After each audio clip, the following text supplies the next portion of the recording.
right, everyone. We have got some Yakuza Kiwami here. Bignono, take it away.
Sorry.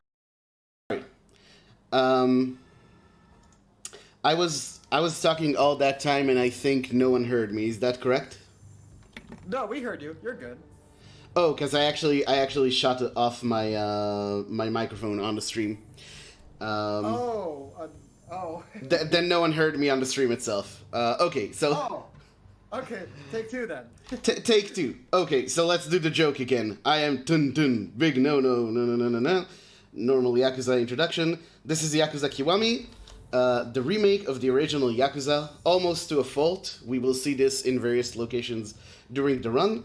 The category I'm running today is any percent easy, so we're not using any clear data. This is a legit fresh run from a fresh file. And it's while the run is on easy difficulty, it is not an easy run. In fact, it's one of the riskier and more exciting runs you will ever see, and I hope to convince you of that during the course of the run. So since we've done this twice, let us, with no further ado, begin. I am going. Time is going to start when I pick the difficulty, when I pick easy. So I will count down from 3, and I will start on go. So 3, 2, 1, go.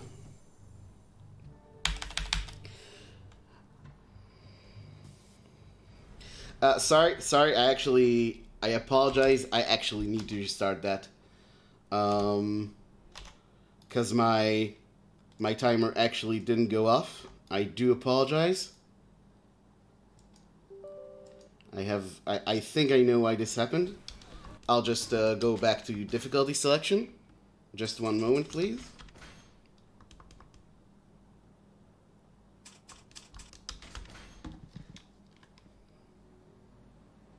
Alright, none of this counts. Behave as though you're noticing nothing.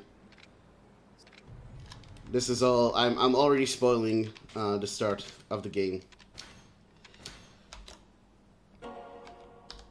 Okay. This time we're good. Alright, so again, time will start when I pick the difficulty, and I'm going to count from 3 and start and go. So 3, 2, 1, go. Okay, now it worked. Really, Yakuza use the gamepad. That is true. In fact, you would have to be a real badass to run this on a keyboard and mouse. I think some people run Yakuza games on KBM. I don't know how they do it. It's really hard to orient yourself that way, but I guess practice makes perfect. At any rate, so yeah, Yakuza is the story of this up-and-coming member of the Dojima family, Kiryu Kazama, making a name for himself. And he is here to help his friend Shinji with this company, this Hirata person we're about to meet, who owes the family some money but doesn't want to pay. So we are going to take care of that. Now, the tragedy here is that every Yakuza run begins with this, a tutorial. And tutorials, generally you wouldn't think they're that much of an issue, but the problem is that Yakuza tutorials generally want you to try out all the different moves that Kiryu has, or whatever, character is in the game, that's very bad RNG. And the problem with that is that it means that in order to be optimal, you have to hit multiple enemies at the same time, which means you have to correctly bunch them together, which can be a huge, huge pain. So as you see, I'm just trying to like get all the enemies to position themselves correctly. This was a decent tutorial. If I didn't get knocked down, it would probably be pretty good. So yeah, in pretty much any Yakuza game,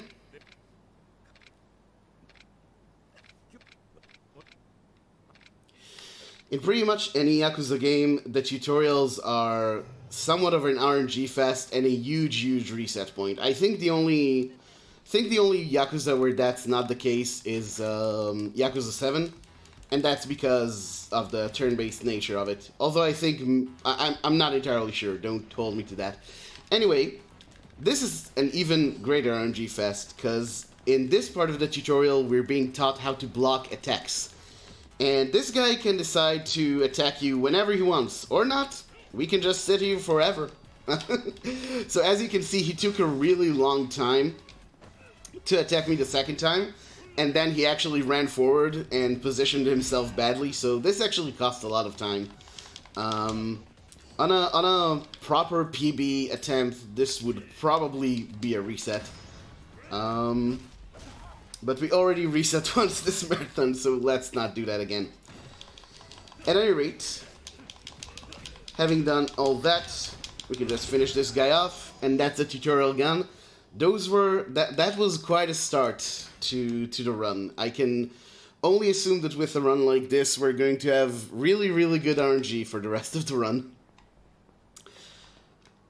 So, having done with the tutorials, we're going on a bit of a tangent here. This section of the game is where we get the ring. Kiryu is in love with a human, You would hope you would be in love with a human. He's in love with a woman by the name Yumi. And he wants to get her a ring for her birthday. And for some reason, like in the original Yakuza, he just gets her the ring and that's that. It's not elaborated upon. For some reason, in the remake, they decided that this needs to be a huge plot point. Like, how did he get this ring? Did anything special happen while getting the ring? Well... If you ever ask yourself those questions, then worry not, Yakuza Kiwami answers them in excruciating detail.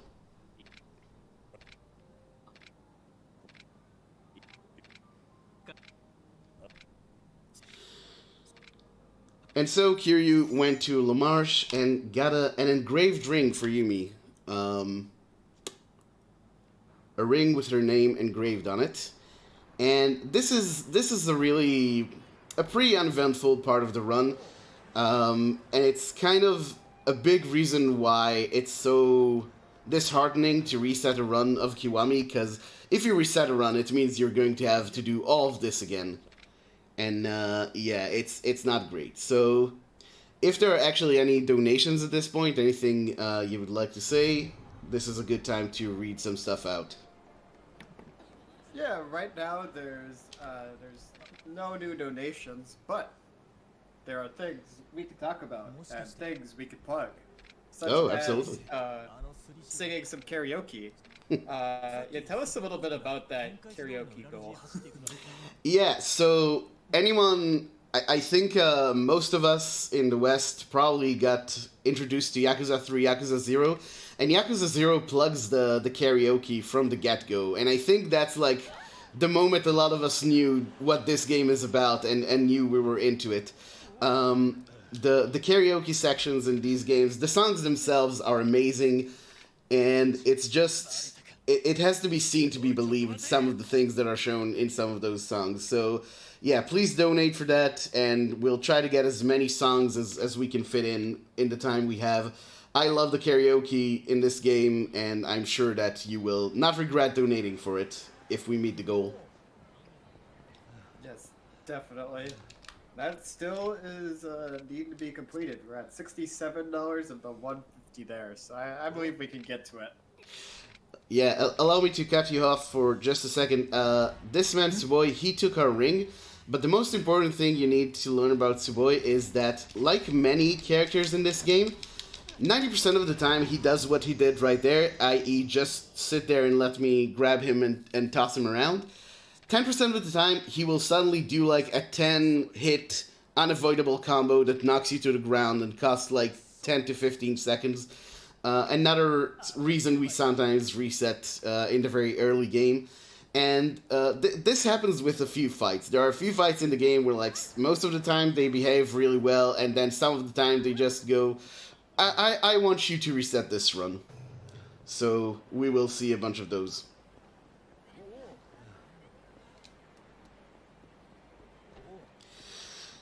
Okay, so at this point, Kiryu is going to the pawn shop because the robber told him that he pawned off the ring. And we try to tell the owner that the ring is ours, and he doesn't believe us, and we don't have the money to buy the ring back because we used it to buy the ring already. So who are we going to turn to in this time of trouble if not our friend Shinji, who just happens to be standing there on the street while we're at the pawn shop.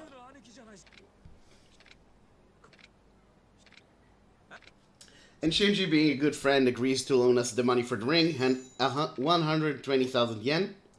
There's a really weird bug here where sometimes instead of going down the alley, Kiryu will get stuck in front of that sign. I have no idea. I tried researching what causes that to happen. I still have no clue. If anyone knows, please tell me. At any rate, we go back to the pawn shop, and it turns out that prices are up because, you know, that's supply and demand. That's how the economy works. So now we actually need 150,000 yen to get the ring. So we hope to find Shinji again, and wouldn't you know, luck would have it that Shinji would be straight on the other side of the street from where he was the other time. And he agrees to loan us an additional 30,000 yen. Now, normally you would expect this to just continue, and maybe like next time the price goes up by 10,000 yen and then by 5,000 yen. But no, actually, at this point, the pawn shop owner actually notices that Yumi's name is engraved on the ring, and now he believes us that the ring is ours and that we were robbed, and he doesn't want to sell stolen goods in his store, so he just gives us the ring back. So at this point, you're probably thinking, okay, so you're probably giving Shinji that 150,000 yen back, right? Absolutely not. Absolutely not. That money's ours, and we're going to... it's going to be very useful coming up. At this point in the run, we're also introduced to the two most useless characters that you will ever meet in a game, Tamura and Aoki. So, in the original game, Tamura is a pretty old guy, and he's training Aoki, who's like an up-and-coming sort of investigator, journalist. It's not all that clear. In this game, they both look the same age, and in either game, it's never really clear what their function is in the story. They're like the information guy whenever you need an information guy. But why they had to be like specific characters that get introduced so prominently, I have no idea. I complain about this in every marathon I run this game. And probably will continue to do so forever. At any rate, we meet up with Hirata again. Hirata is not too satisfied about the fact that we busted his business up. So he has his muscle Hashiguchi here to rough us up. What we're going to do with Hashiguchi is we're going to shard throw him, and then we're going to grab Hirata and throw him as well. Really, when you're dealing with the Dragon of Dojima, perhaps you should bring more than just one guy with you, because you already had like 5 guys with you when we first met, and that didn't do you much good. But yes, if you're wondering why we're doing so much damage, it's because in this chapter, Kiryu is behaving as if he's completely leveled up. Like, we can't actually look at abilities yet, but if we would see all the ability trees maxed out. So we're still doing a lot of damage, as demonstrated here. So in the cutscenes there, Kiryu decided to take the blame for a crime he didn't commit. And as a result, he finds himself in jail with these fine gentlemen. The game at this point introduces the Kiwami system, which is basically when enemies kind of stop and do a glowy thing, like so. And to counter that, you either need a bunch of special moves or just a normal heat move. Kiwami moves, and specifically denying Kiwami moves, is going to be really useful in certain points in the game. Because some enemies Kiwami doesn't really do anything, but for some enemies it greatly recharges their health. So we are going to want to deny Kiwami for those enemies whenever possible. And we're actually going to have an example of that very soon. So coming up is what used to be a huge reset point for this game. It no longer is a big reset point. But one thing I want to do at this point is I want to learn an ability called Max Crush. We already saw Max Crush when I did that charge throw on Hashiguchi. Max Crush is basically what enables that move. And it's actually a pivotal move in the run, for reasons we are about to see. So here's everyone's favorite man, Majima. And he confronts us saying that 10 years in jail made us soft, and we probably can't fight properly anymore. So just to show him how wrong he is, we're going to get into this fight. And what we're going to do here is, first of all, I'm going to throw that sign at Majima. What that does is it completely fills up my heat bar. Then I'm going to charge throw Majima, and finally I'm going to do a heat move. Now check out the damage on this heat move. If you've played Kiwami, even on easy, you know that's way more damage than a heat move should normally cause. And it turns out, and this is probably a glitch because it's not really documented anymore, but it turns out that if you do a charge throw or use Max Crush in general, and then use a heat move, it does way more damage than it would have done otherwise. And as a result, we can finish Majima off very quickly. This is actually really bad. Oh, this is not good. So yeah, I didn't do enough damage to Majima before, which is unfortunate.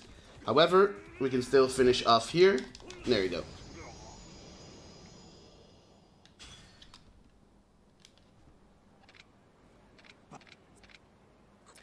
Kiryu's like, but see, that's the thing. Even though we absolutely destroy Majima in this fight, after the fight, Kiryu's still like, oh my god, you wrecked me.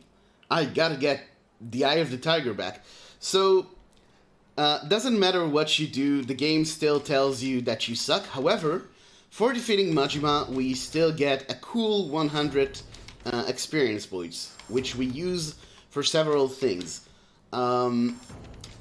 First of all, we use it to get more heat, but also, more importantly, we learn a move called Grab Mastery.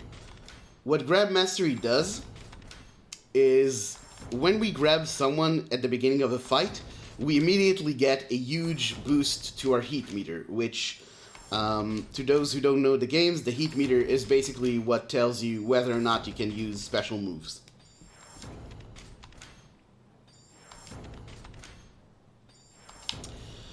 So, being able to get a boost of heat at the beginning of a fight is something that we're going to use constantly.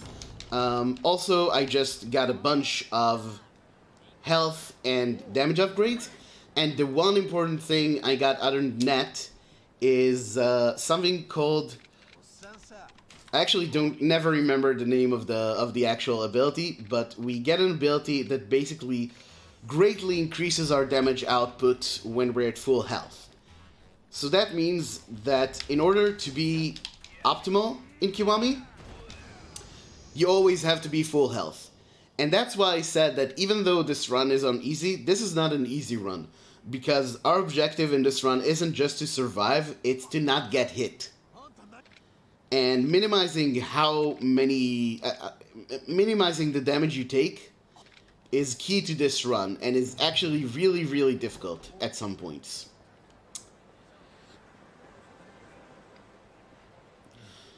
So before I go to the next story trigger, I actually want to go down these stairs.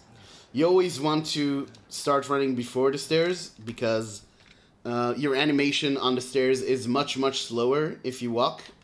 And if you run, then you maintain the same speed.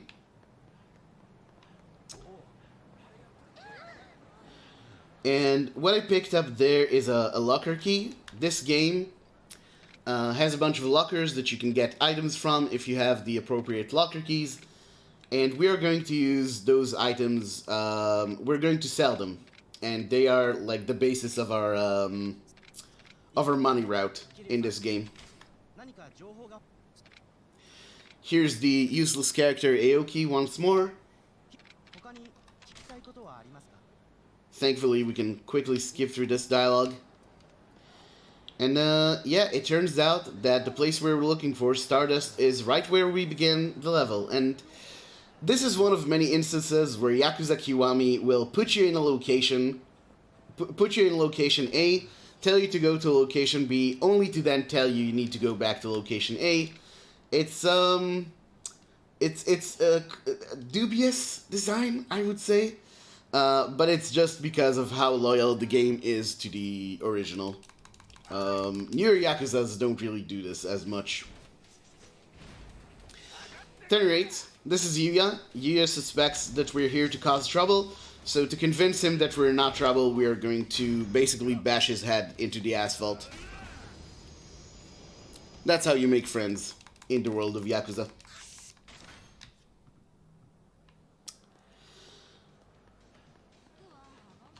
So we came here to meet with our contact that would get us in touch with our old boss, Kazama. But we are interrupted by these fine folks from the Shimano family.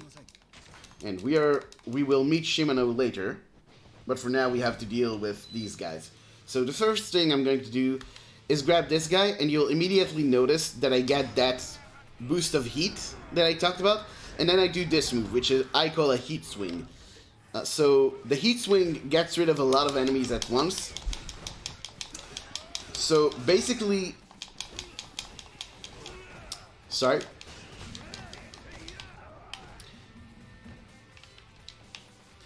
So yeah, basically, the heat swing, by grabbing someone and then immediately using the heat move, it really clears up some enemies and it creates a lot of space for us to do other moves. That was a pretty good Stardust fight, and that's going to be the end of Chapter 2. And here we meet again with Shinji. Shinji tells us that we can meet Kazama at a funeral that's going to happen in Tojo HQ. So to those who don't know, the reason why Kiryu went to jail is because he took... his sworn brother Nishiki killed the big family boss, Dojima.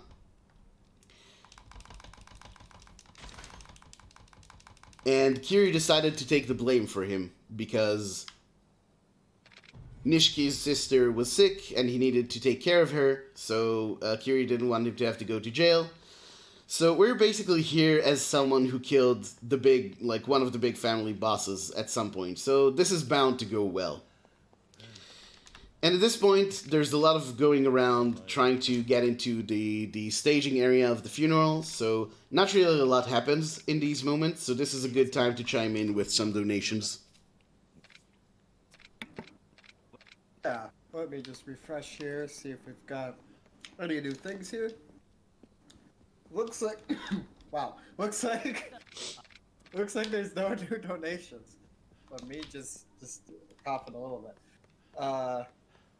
see. So let me just check in on that bit while we're at $67 of the 120 needed. So, whoa, we're halfway there. Whoa, Yakuza on a chair. Yakuza. Living on a Yakuza? I don't know. I'm not very good at freestyling. Yakuza karaoke. Yakuza's almost there. Yeah. Okay, we can go with that. Yeah. All right.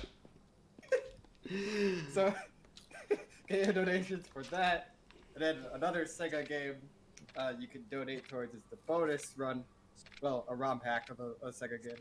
And that is $75 needed to see the bonus run of Super Hecka Mecha Advance by Helix. So, with that, there's a lot of goals, a lot of exciting goals to donate towards, and yeah, get that karaoke going. Yeah, please. That's really an incentive that we can get, like, even at the back end of the run. So, if you haven't donated yet, you have plenty of time to do so. Let's get that karaoke going. No one has ever regretted watching Yakuza karaoke. I guarantee you that. Okay, so we finally gained access to the staging area of the funeral, and we meet a guy from the Omi Alliance, which is the big bad enemy of the Tojo clan. And that's kind of a mystery. What's someone like that doing in a Tojo funeral? So, wonder if that will have any impact on the story. So before we continue, I do need some items here. Like I said, we always want to maintain full health whenever possible. So I'm buying a bunch of healing items just to make sure we're always freshened up. And I'm also getting a dagger, because, well, you'll see why I get a dagger very soon. This is where I put some real swag into the run, so this is like my big contribution to routing Yakuza Kiwami is using keyboard and mouse in this section. Just look at this. Isn't this like the most galaxy brain speed tech you've ever seen? Switching inputs. This fight can go really, really fast or really, really slow. It kind of depends on how nice the enemies want to be. And they were semi-nice there. So, ideally, you want all those enemies rushing at you, so you just knock them all out with a single swing of the sofa. That didn't happen, but it was like the second best thing that can happen, which is that they all kind of stood their ground. Alright, I'm trying to get rid of all these enemies with the lantern. You don't want any enemies left standing behind you, because then they come up while you're trying to deal with these nice gentlemen, and we don't want that. And I'm going to throw the lantern at this last knife thrower, not because I want to hit him with it, because as you've seen that doesn't do any damage, but because when all these guys come out, I want the lantern to be nearby, and I want to just swing it around at them.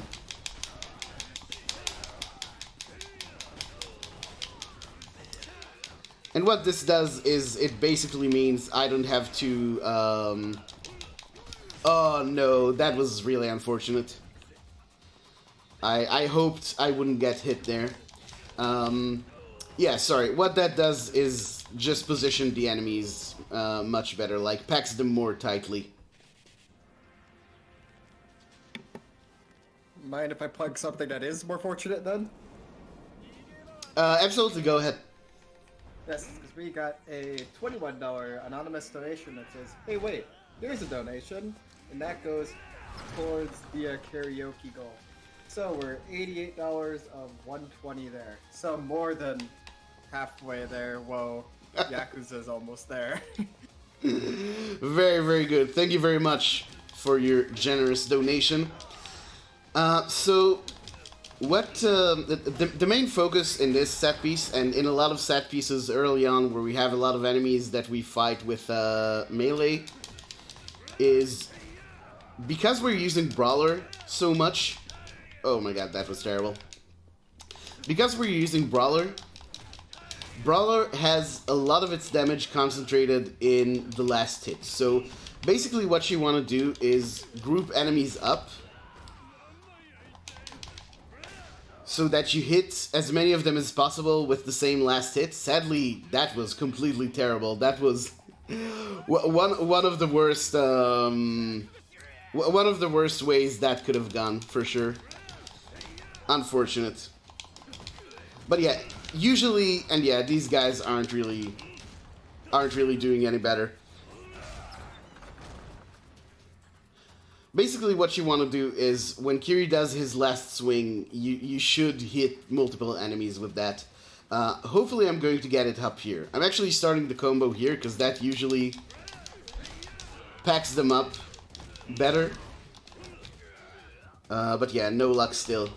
This is actually a pretty bad set piece so far. Not cool. Alright. So I'm switching briefly to Rush. Rush is, we use it a bit more in the latter parts of the run. The thing with Rush is that it's very weak damage-wise, but it's very good in terms of speed. It's the fastest movement speed in the game if you're in Rush. So whenever you have a lot of walking around to do, you generally want to switch to Rush. The thing is, there's also these animations that happen whenever you switch from one style to another, so it only really pays off when you have a long way to go. If you're just walking like a couple of meters, then it doesn't really pay to switch to Rush, because the animations used from going back and forth in the styles would just lose you too much time. Alright, really hoping that I can not get hit here. No! Oh man, that was... I almost didn't get hit. Sadly, this means I'm going to have to heal again, because we're meeting Shimano here. Shimano, probably a really tough fight for a lot of people first playing this game. We are going to finish him off by doing a charge throw and stabbing him with the knife. So here you really see the two big techniques of this run coming in together. Both the extra damage we do when we're at full health, and the extra damage heat moves do after a charge throw. Or after max crush, to be more precise. So anyone who played this game knows Shimano is like this really gatekeeper of a boss. Multiple phases, big health, recharge, but we just do a charge throw and a heat move, and that's the end of that. Okay, so now we're finally set loose in Kamurocho, and this is actually a good part to talk about, a good time to talk about fight spawns and Majima spawns in this game. So, Yakuza has its own like random fight mechanic, which basically means it spawns encounters in all sorts of points in the game. Just basically people on the street who see you and decide that they want to fight you. Here we're about to meet a bunch of these fine gentlemen.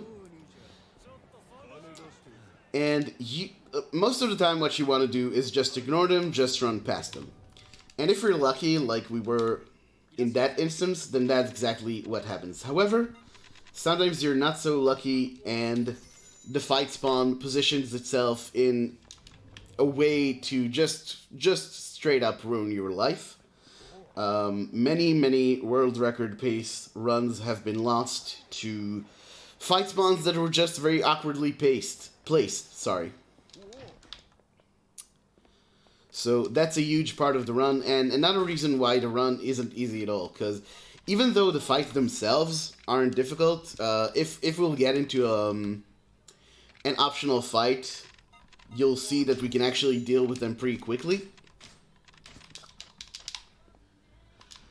But it still costs a lot of time to get into the fight, to defeat the enemies, and then get out. There's a lot of like animations and loads on the way. So you lose like, I think around 15 seconds on every fight spawn. So we definitely want to avoid that as much as possible. So I took a bit of a detour here. Basically what I wanted to do is get some items we'll need for later. Okay, this is actually a good example. So there's no way I can run past these guys. So what do? I go down here, wait for them to get close, and just talk to an NPC. Talking to an NPC will de-aggro a fight spawn that's coming at you. And if you're close enough, they'll actually get despawned. So that's the main tech we use to get past optional fights in this game and in Yakuza 0. And possibly it also works in some of the other games. I think it works in like K2 and 6, but I'm not sure. Don't hold me to that. So yeah, that's as far as optional fights go. The whole detour I took right there, like I said, is to get some items that we will need later. And also I got an item called the Elder Belly Warmer. What that does is it increases our damage when we fight a big group of enemies. Which we are about to see the effect of that very soon.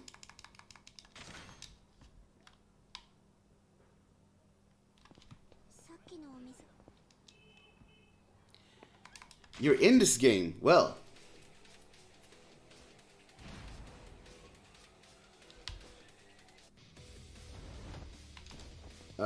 Which one are you? So yeah, like you see, I'm doing massive damage here, and it's not just because the game is on easy or anything. This is because of the Elder Belly Warmer, and a lot of the time you will actually forget. Or hopefully not a lot of the time, but sometimes I will forget to equip the Elder Belly Warmer, and it'll just it'll cause this fight to take about twice as long. So yeah, very important item for the entire run.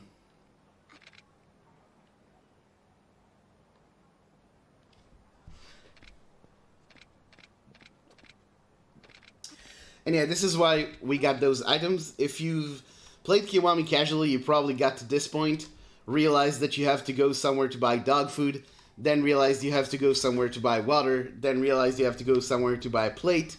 We just do all of that in advance. Because we know what's going to happen. So that's useful.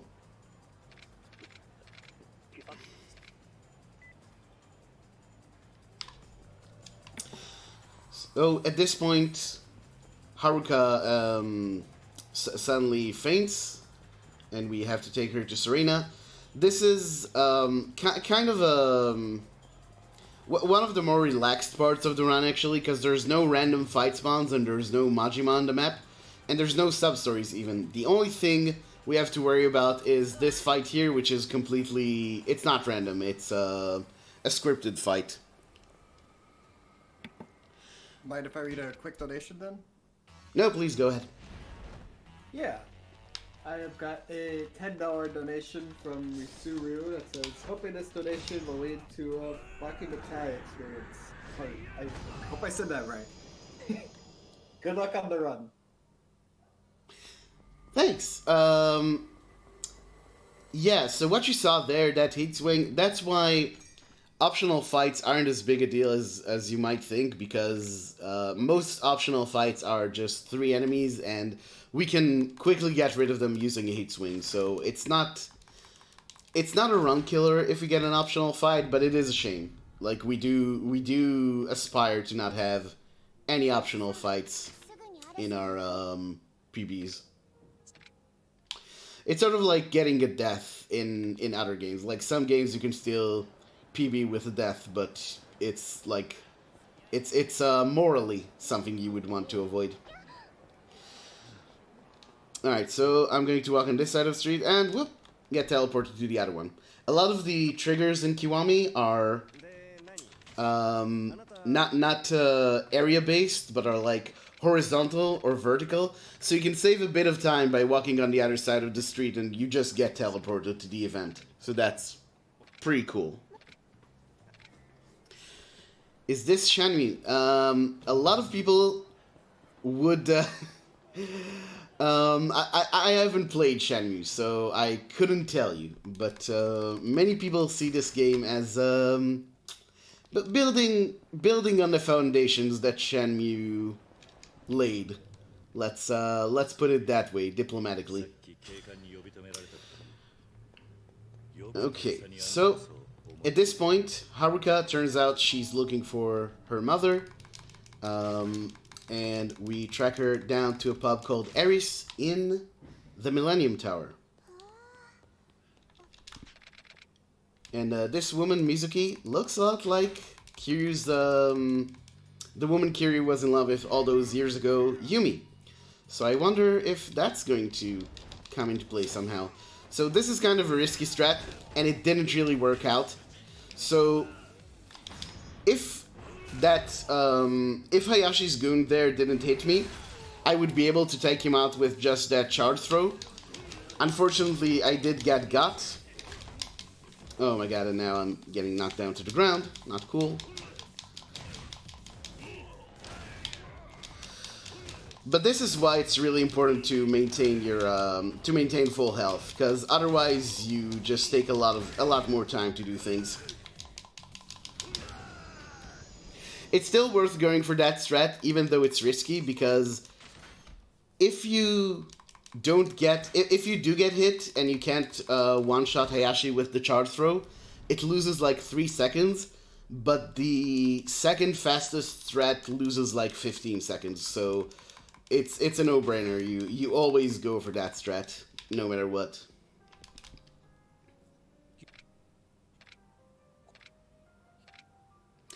So at this point, we don't really know what's going on. We took Haruka to her mother's pub, and we got attacked by Hayashi, who is another man from the Omi Alliance, and things are very, very weird, and we are trying to make sense of it. So Date recommends that we talk to this legendary information broker by the name of the Florist of Sai. Those of you who played the PS2 original may know him as Kage, but we don't talk about that name. We don't mention that. Before I go to see him, however, I'm going to go down this street and talk to this fine gentleman who tells us that we can't pass through unless we pay the toll. And we don't want to pay the toll. We're kind of short on money in this run, actually. So what we're going to do instead is grab this guy, charge throw him, and stomp him.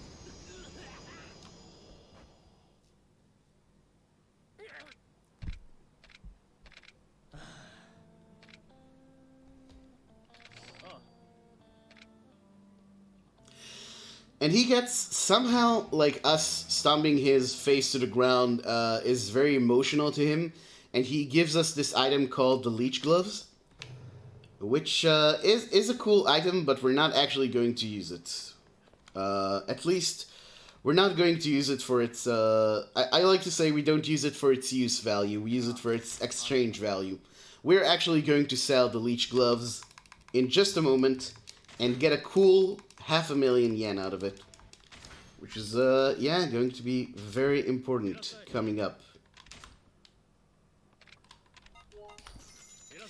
Do I know where you could participate in a street fight? Yes, I will show many exciting locations in which one might get into street fights, get one's time needlessly wasted.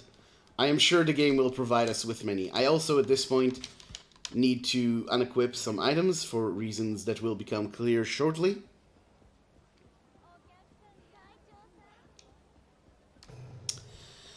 And yeah, at this point we get to the florist, and we want information. He knows we want information because he's good at having information, so he already knows what we want to know. And he offers us a deal. He doesn't want money, which bodes well for us. Again, we're very limited on money. Instead, he wants us to entertain his guests by participating in Coliseum fights, which is a good deal. And that's also why I had to unequip items, because you're not allowed to have any gear in these fights. So These fights are very difficult. Try to stay with me when I explain the strats. So first fight, charge throw, heat move. Did you get that? Is that? I hope that's not too complicated because it's just going up from here. So this next guy, a bit of a variation here. We're going to charge throw him and use a heat move.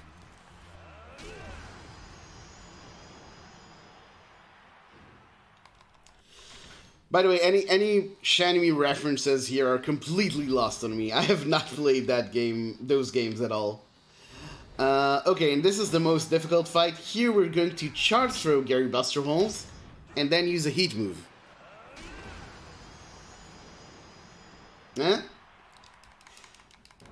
This joke used to have a bit more legs back when we actually had a different upgrade route for this game, and we did slightly less damage. So actually, Gary Buster Holmes, it wasn't enough to do a charge throw and a heat move. You would need to do a charge throw, then a second charge throw, and then a heat move, which is whoa.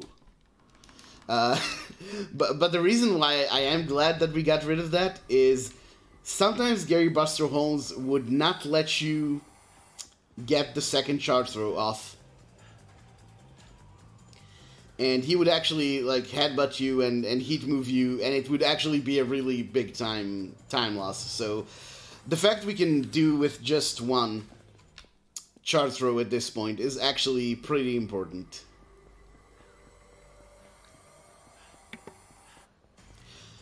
Alright, so we got the information we wanted from the florist, but at this point we get a message that Data is being attacked by some of the denizens of this park. So we have to help our friend here, and we're going to do this by, again, using Grab Mastery, Heat Swing. Again, this comes into play again and again and again.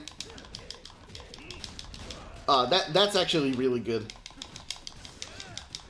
So yeah, it's kind of a subject of research which one of the enemies you should grab for the most optimal heat swing, and I am getting more and more convinced that it's that enemy on the left, but more research is needed.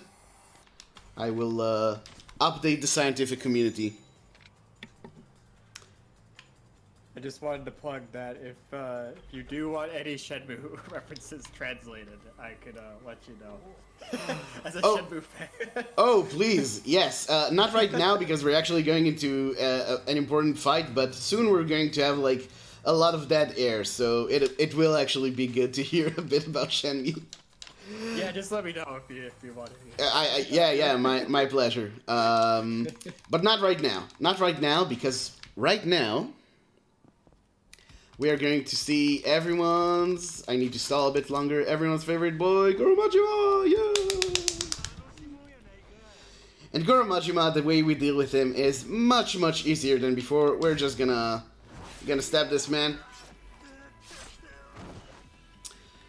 Sorry, I know that's a bit violent. Kiryu never killed anyone, by the way. And then we're going to grab a bat from one of his henchmen. And the nice thing with... I'm sorry, I don't know if everyone noticed what happened there.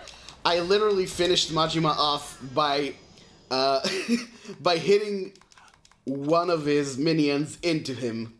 I basically played baseball with one of Majima's minions as the ball, and Majima as the base. I don't know. We don't actually play baseball here. I have no idea how that sport works. Anyway, that was a pretty good Majima fight. Again, showing like just how broken some of the damage tech is in this run. So yeah, let me think.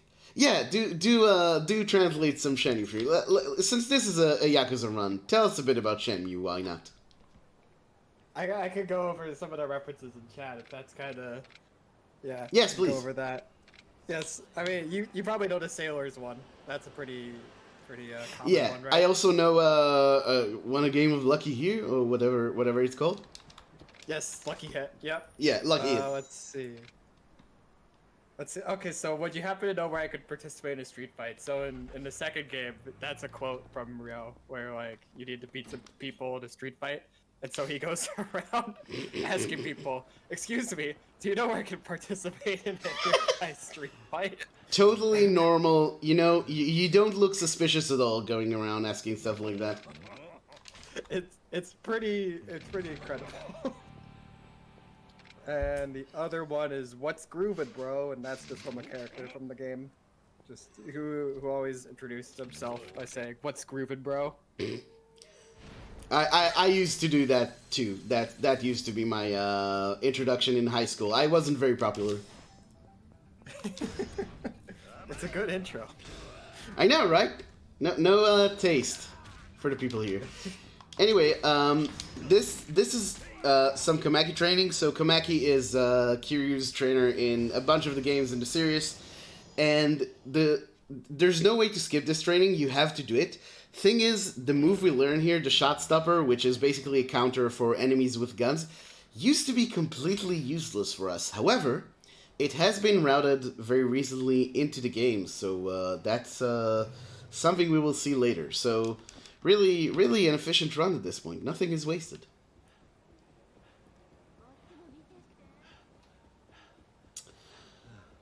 And I'm trying to think if there's anything else I want to say. No, there's still a bit more walking around. Are there any donations to read? Perhaps? Yeah, let me see here. It doesn't look like there's any new ones, but we are at... What's it? Whoa, it's up stretching. There we go.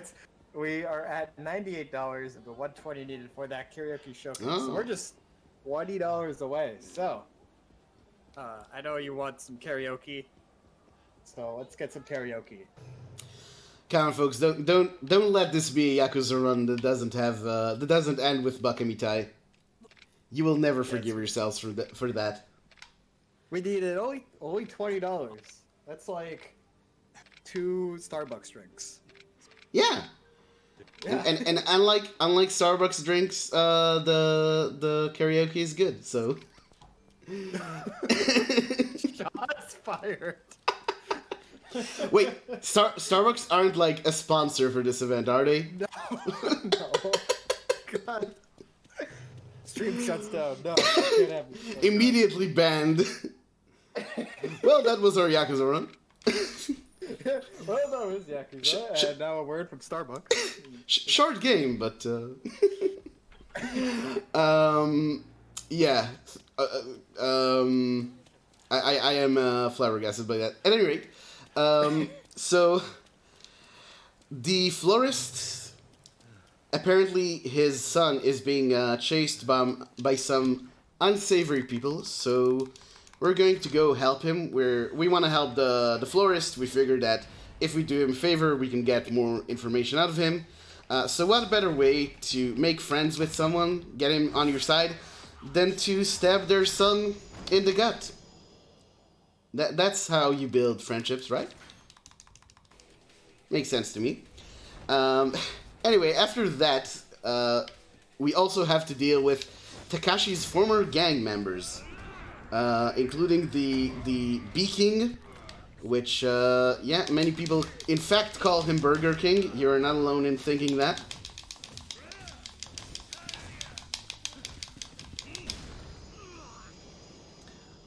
And that's pretty easy. Thankfully, the Bee King's Kiwami doesn't regen any health, so we can just take care of his minions and then go back to deal with him. Now, this is a point where the game really loves to spawn in some awkward fight spawns. But no, it seems we're pretty good. Am I going to get one down here? By the way, one of the issues with the way I run the game, I run this game on the lowest graphical settings. Technically, my PC should be able to deal with this game on Ultra, but for some reason, when I play it casually, it's not a problem, but when I speedrun, it does cause crashes every now and then. So what that means is that the draw distance is really, really short, so I actually see fight spawns a bit later than I would normally. Alright, so we begin with a heat move on this guy, and now it's all down to how much trouble these guys want to give me, which it seems like they want to give me some trouble. They did bunch up, however, so that was good. Sometimes these guys will just defend, and then I'll have to do a slow grab like that. This isn't a very good fight, to be honest. Oh my god. And it's actually getting worse. I'll just use the table. Sir, could you please not... Thank you. Oof, that was pretty bad. At least I got rid of their boss early on with the table heat move, but yeah, they were both very aggressive and very passive, which you wouldn't think enemies in a Yakuza game would be such masters of being passive aggressive, but there you go. So now we have to go back to the florist and tell him that his son is good, except for like that huge stab wound in the gut. But this is the world of Yakuza, where getting stabbed in the gut is more of like a minor inconvenience, more than anything else. So...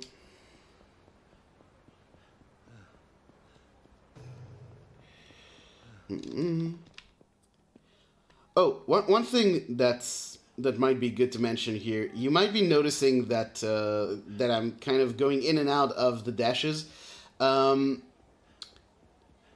starts out with a very pathetic amount of stamina in this game, and we kind of we upgrade it at 2 intervals, but we always kind of run out of stamina for the dashes faster than we would like.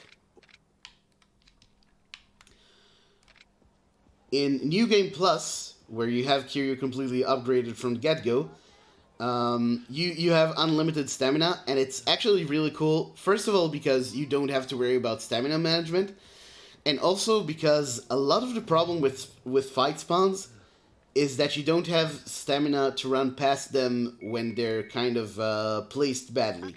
In New Game Plus, this is almost never an issue, because you can just keep running and the fight spawns will rarely be able to catch you. But stamina management is actually really important in this run, and you will see me in some instances where I know that a fight spawn might be coming up. I will actually stop running early and conserve my stamina in case I need to run past a fight spawn.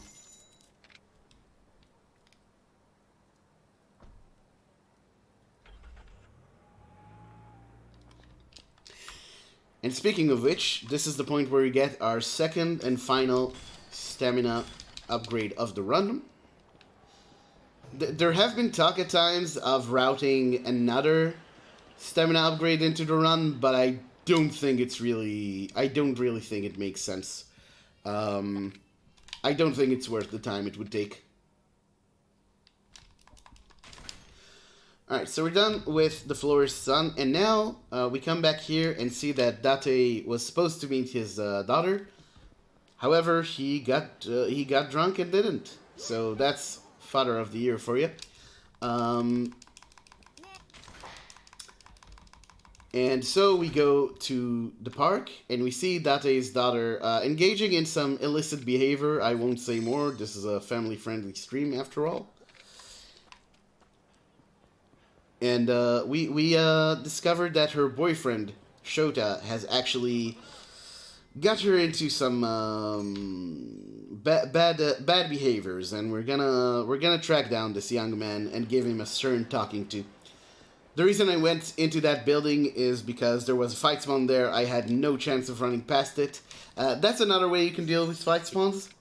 If there's a building entrance nearby, you can enter and exit, and it will re-roll basically all the fight spawn locations and the Majima locations. That doesn't always help. I have had a run on world record pace once that I got a Majima spawn at a very awkward position, so I went into a building and went out, and the Majima spawn was in the same position, and I went into the building and went out, and the Majima spawn was still in the same position. So, you know, Nothing's guaranteed. A lot of the time, you kind of have to just cut your losses and take the fight spawn. It's kind of a thing that you develop a feel for when you run this game enough.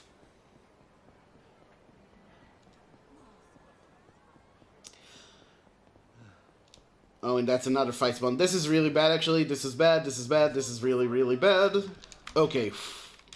I ran out of stamina, too, so it's actually really, really good that that the taxi trigger was there, because otherwise I wouldn't be able to move, and the fight spawn would have caught up to me. I'm going to heal before the next fight, because I need full health.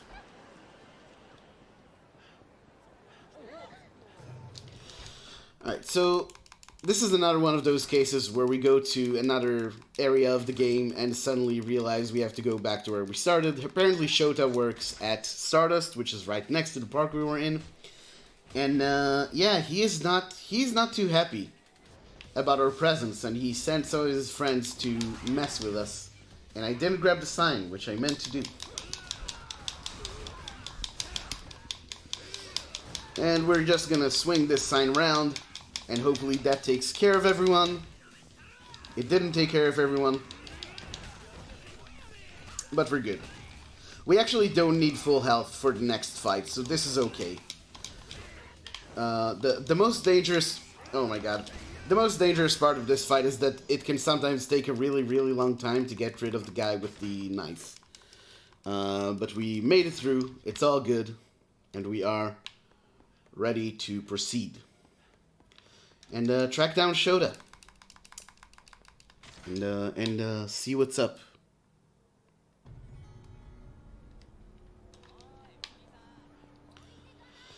So this is also where we start using taxis heavily in this run. I'm actually going to use the taxi for a pretty short trip here.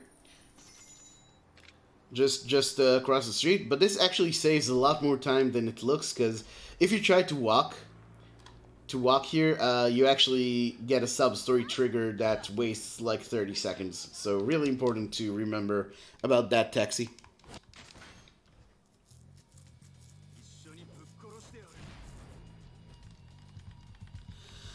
Alright, so Shota gets the same treatment as a lot of other enemies in this chapter, which is that dagger to the gut, and then we deal with his friends. So I'm actually going to come here and deal with this guy and grab the healing item on the way.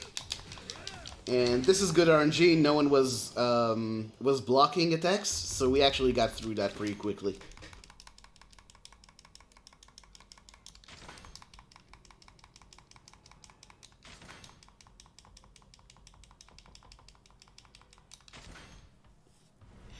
And that's chapter 6.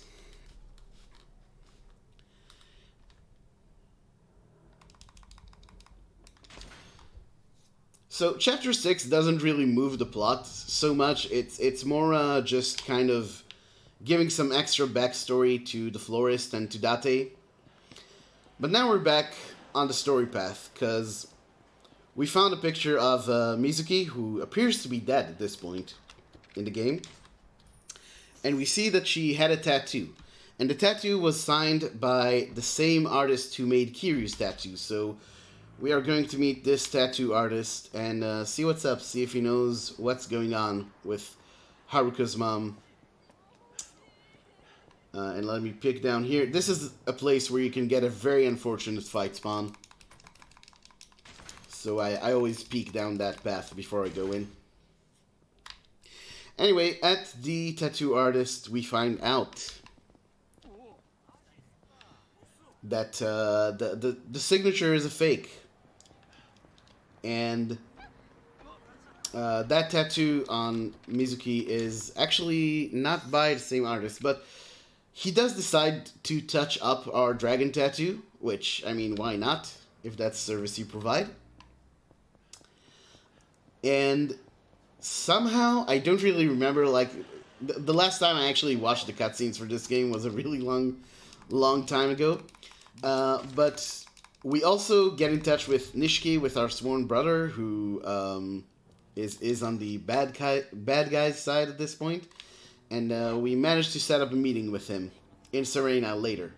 But in a shocking twist of fate, it turns out that Haruka's been kidnapped, and we actually have been... we were so into talking about Shenmue that I actually forgot to indicate that Haruka was already kidnapped once in this game. Haruka getting kidnapped is kind of a big theme of the Yakuza games. It happens a lot, and it happens a lot specifically in this game. So we are out here with Date trying to track her down. And basically the game has us do a bit of investigating, talking to the same useless character that I already complained about twice, then going into Club Sega and listening to some conversations there. And now we heard that Haruka was in a parking lot, so we are going to go to said parking lot and see what's up.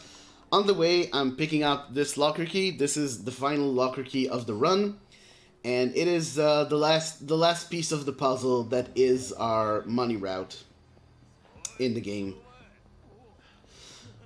So there's a bit more walking around here, so if there's any donations or anything else that needs to be said, this is a good time for that. No donations yet. We are still looking $20 away from that karaoke, so definitely going to encourage you all to get that in. We've only got about an hour left in this run, so definitely get that in right now if you want to see that happen. Other than that, we've also got, let's see, those bid wars for Hat in Time right after this. Still with Bo Kid in the lead for the character choice, followed by that open costume choice. And you can snag that for just $1. You could have the Hat in Time character, I don't know the name, I'm sorry. Wear a comfy sweater. How dare you? I don't know either. How dare I?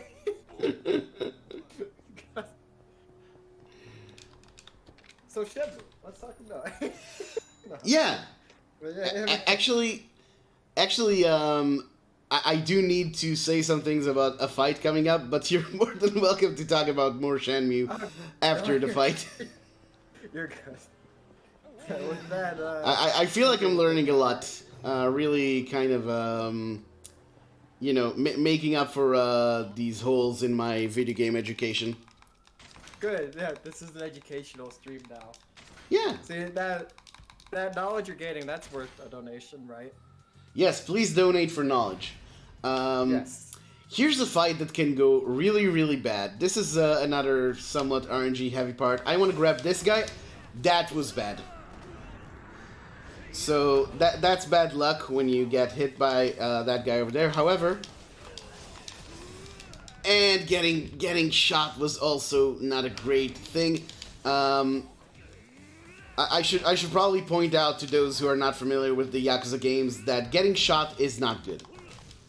In case you were wondering. So, yeah, but this still went pretty well. I managed to do a hit swing, grab the gun, shoot a bunch of guys. It's a shame that we got knocked down, but it's really mostly RNG. You can't do a lot about that. That's just how volatile the run is. Getting injured right before the heat swing also meant that the boss had a bit more health than he would have otherwise, which means that even with a charged throw, I didn't finish him off, so we actually lost a bit more time on that fight at the end, which is unfortunate, but it is what it is. Chapter 7 is... A lot of runs die here. This is a very volatile chapter of the game, of the run.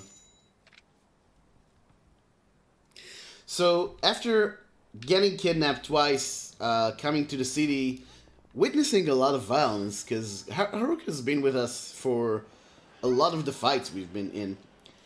And Date makes the point that, maybe at this point it's a good idea to just spend some time with Haruka. She went through a lot, and some time with Kiryu might be good for her in terms of just, you know, just mentally. So, what better location to take Haruka on a quaint little trip together than an illegal gambling house? That sounds like a good idea. Take a traumatized 10-year-old into a gambling house. I see nothing that can go wrong in this situation. And you know for sure that Kiryu is not going to get into any sort of fight here, so it's fine, really.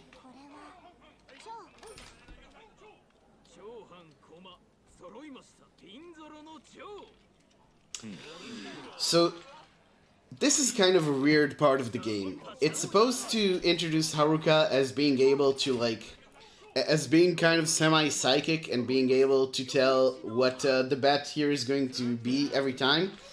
And technically, you're supposed to win every bet in this part of this scene.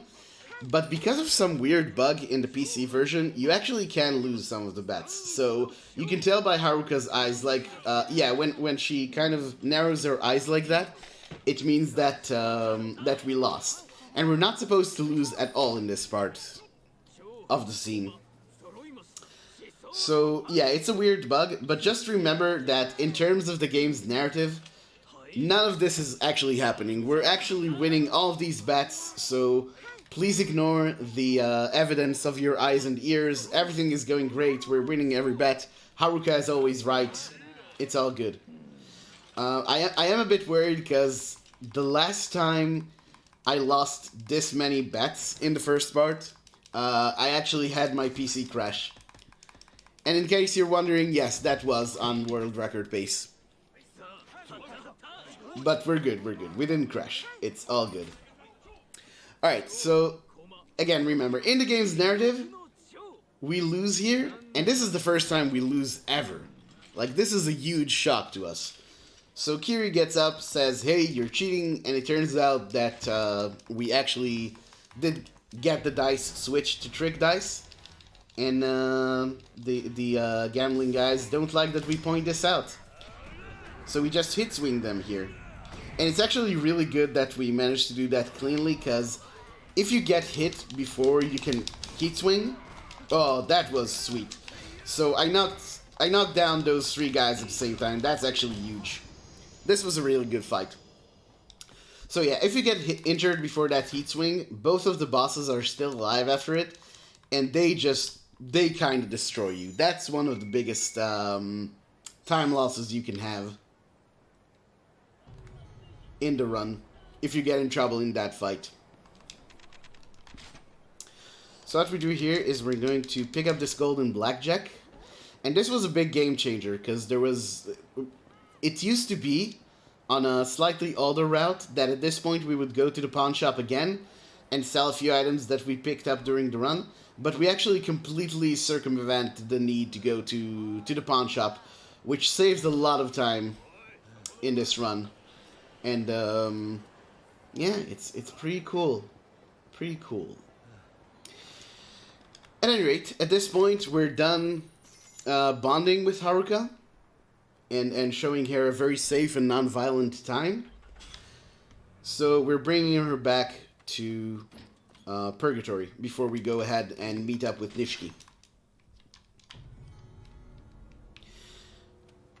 And this is actually kind of a dangerous part of the run, because I have, in one of my first runs, I actually have tried going into Serena and kind of forgot that you have to drop Haruka off here. So to this day, my split for this chapter is called Don't Forget to Drop Off Haruka. And I'd like to believe it worked, because I still haven't forgot to do it again. But who knows. At any rate, at this point we meet with Nishiki, and Nishiki gives us an ultimatum. He says that we either turn Haruka to him, or he will basically tear things up.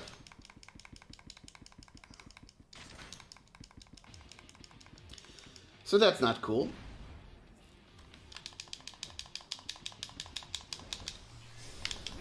So we begin by dealing with Nishiki's boys here.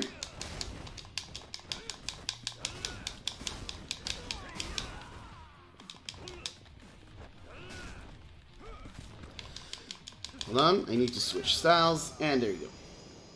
Alright, so this was pretty easy, just a bunch of regular minions. But in this part of the fight, we're going to have to deal with Shindo, who is kind of infamous both in this game and in Kiwami 2. Luckily, we can get rid of him with one dagger heat move. The problem here is that all these enemies have daggers and swords, and if you haven't played a Yakuza game, daggers, swords, any bladed weapon is really bad news, because if enemies with those weapons hit you, then that happens. Then you get stunned and knocked to the ground, and it's really bad. You can actually get stun locked that way.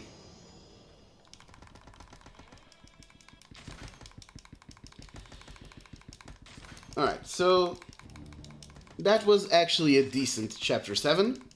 But yeah, this is definitely one of the more dangerous chapters in the run. A lot of things can go wrong here. Alright, so we are at Chapter 8. This is actually where our second upgrade streak of the run happens. We are going to get some more heat, some more climax heat. So this is a good time to actually mention this. There are two types of heat in this game, and you actually might see when I get my heat bar up that some of the bars are blue and some of them are red. The red heat bars are called climax heat bars, and going into climax heat enables some of your special moves. For example, the heat swing I do, where I like grab someone and swing them around and get rid of like 3 enemies. That is only available in climax heat. But climax heat also means you do more damage. And that's pivotal to a lot of the strats in the game. So very important to have enough climax heat at different parts of this run. And at this point in the run, you wouldn't believe this. This is an unprecedented event. Haruka got kidnapped. Wouldn't you know? Color me shocked. So we basically, at this point in the game expects you to go around and like talk to all sorts of NPCs and investigate and try to see where the gangs that took her are located. Luckily, we've already played the game a few times, so we know exactly where to go. And this is actually where it's really important to know how high your heat is, because you really need to be in climax heat for this to work. So let's see. Yes, good. Even that little bit of climax heat that I got there, like that half red bar that I have, enables the heat swing. There are times where you will try to do a heat swing, you'll grab an enemy and you won't get the heat prompt, and you don't know what's going on. This especially happens in New Game Plus, because in New Game Plus you have the full heat bar, and sometimes the heat that you get from grab mastery isn't enough to get into climax heat, and you just need to use some backups for that.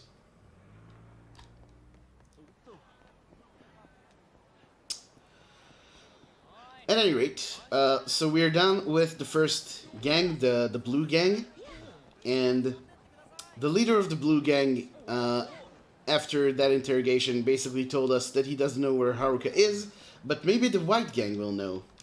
So we are now going to talk to the white gang. There's also this guy in the middle of the street who asks for 30,000 yen for a secret, and he doesn't want to tell us what the secret is. Until we pay him. So we for some reason decided it's a good idea to just give this guy money without knowing what the money is for. Will this pay off? We are about to see. At any rate, the white gang is led by this fine gentleman, Yuji Shiraki, who falls to one heat swing. And then we just use some bats for the rest of the fight. I don't think I had a chance to talk about this, but the nice thing with bats is that the third hit of a bat does most of the damage. So you can actually miss the first 2 hits and still finish off the enemy with the 3rd one. And this is actually preferable because you don't... The first 2 hits, if you miss them, don't count against the bat's durability, sorry. Which means you'll be able to use it for longer. So I actually, a lot of the time when I use bats, I try not to hit the first 2 hits, just to have that bit of optimization there. But at this point, we will learn what the thing we paid 30,000 yen for is, and it turns out it's an illegal weapon shop. Very nice. We will sell 2 of our items here, and we will then buy the super spicy knife. Shout out to Resident Evil 3 Remake. And 6 shotguns and 2 handguns. Because Kiryu's never killed anyone, but that doesn't mean he's never shot anyone. Don't confuse the two. Hopefully I can avoid Majima here. Yeah, we're good. So we've actually been pretty lucky with Majima and fight spawns, because we haven't had that many of them, although this one on the right is actually a bit dangerous. Okay, they didn't see me. Cool. There's usually a bit more of them, and I specifically, like, I am kind of cursed with Majima and fight spawns. I just seem to get a ton of them for no discernible reason. But that's fine, that's fine. I'm not bitter at all. I'm not bitter about losing all those world record pace runs. At any rate, after the white gang, obviously there's another gang that we have to fight because rule of 3. So at this point we are here to fight the red gang, which initially appears to be just this one guy. But then we look the other way and oh, it turns out there's actually a whole bunch of them downstairs. All these guys. We are about to get very intimate with those people, and this is probably one of the coolest fights in the run. It's pretty... It's not necessarily difficult, but it is one of those very volatile fights in the run, where if you don't do everything properly, you might really lose a lot of time. So what I want to do is, first of all, get rid of one of the brothers. I opt to get rid of the bigger one, who's also the younger one. And the reason for that is because I'm about to equip the shotgun and very non-lethally shoot all of these guys here. What am I doing? There you go. So there's a risk that if enemies are positioned badly, you will hit the remaining Akai brother. Oh, this happens sometimes. That's unfortunate. Sometimes you don't actually finish off the other brother with the knife. I'm not entirely sure what causes that. That's fine, we just needed 2 extra swipes. At any rate, bosses in this game barely take any damage from guns, but if you shoot them, it actually knocks them down to the ground. And then you actually have to use an ability called Grab Mastery to pick them up.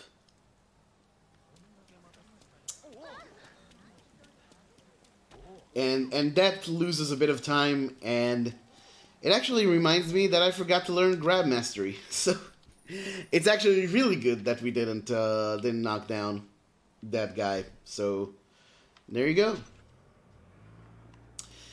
At any rate, after all that, it turns out that Haruka was actually taken by a gang called the Snake Flower Triad, a Chinese crime organization, and we are going to pay them a visit in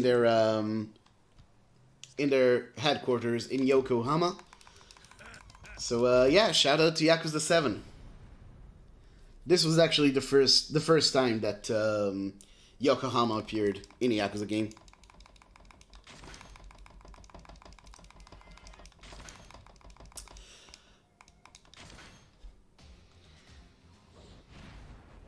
And immediately upon walking here, we make ourselves a target for all these guys. What I'm going to do is I'm going to go back here just to kind of get all these enemies lined up. And I'm going to strategically shoot some of these guys. I'm going to shoot these guys over here just because one of them was a dagger thrower, and we don't want to mess with those guys. I'm also going to charge throw this man over here. This is actually going really well. Oh my god. They really lined up very efficiently for me. Get the heat move on this guy. The guys with the names in yellow are mini bosses, and like bosses, they barely take any damage from guns. This was really good. Holy hell. This was an amazing start to the chapter. Alright, so here I need to reposition myself, because you saw that chef coming in from the left. He actually has a gun. And if you don't finish him off during that first wave, he's actually a huge nuisance. These guys I want to shoot, and then I want to quickly charge through this guy. Oh my god, leave me alone. And yeah, this was actually a really good set piece so far. Let's just hope we get a good Lau Ka Long fight.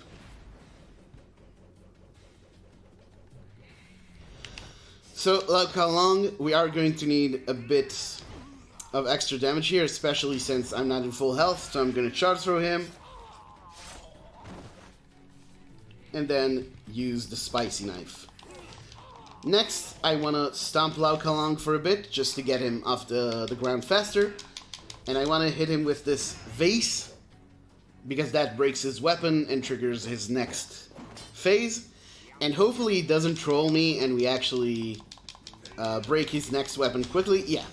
Okay, that was a perfect Lau Ka Long. This was actually a really good set piece. Like, probably the best I've ever had here.